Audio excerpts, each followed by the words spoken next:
தளபதி விஜய் அவர்கள் எங்க போனாலும் 8ல இருந்து 10 பேர் கூடவே இருக்கணும். அதிரடி உத்தரவை பிறப்பிச்சிருக்கு உள்துறை அமைச்சகம்.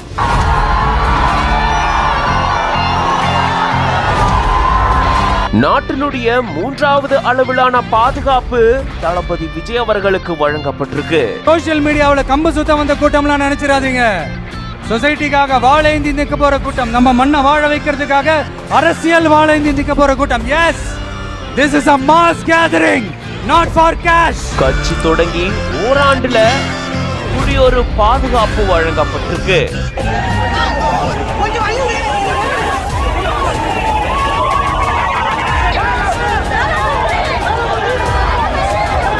தமிழக வெற்றி கழகத்தினுடைய தலைவர் விஜய் அவர்களுக்கு வைப்பிரிவு பாதுகாப்பை வழங்கி மத்திய உள்துறை அமைச்சகம் உத்தரவு பிறப்பிச்சிருக்கு. வைப்பிரிவை பொறுத்த வரைக்கும் 8ல இருந்து 11 பேர் விஜய் அவர்கள் கூடயே பாதுகாப்புக்காக இருப்பாங்க.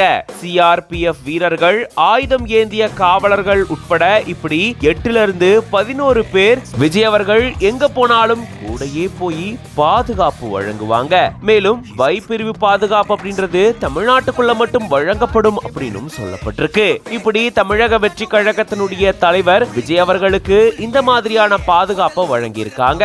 Z+Z தொடர்ந்து இந்தியாவினுடைய 3வது அளவிலான பாதுகாப்பு வழங்கப்படக்கூடியதுதான் இந்த வைப்பிரிவு. அப்படிப்பட்ட வைப்பிரிவு பாதுகாப்பு தான் இவருக்கு வழங்கப்பட்டிருக்கு. இது பத்தின உங்களோட கருத்துக்களை கமெண்ட்ஸ்ல சொல்லுங்க. மேலும் பல செய்திகளுக்கு பிஹைண்ட் வுட்ஸ் பேஜை ஃபாலோ பண்ணிக்கோங்க.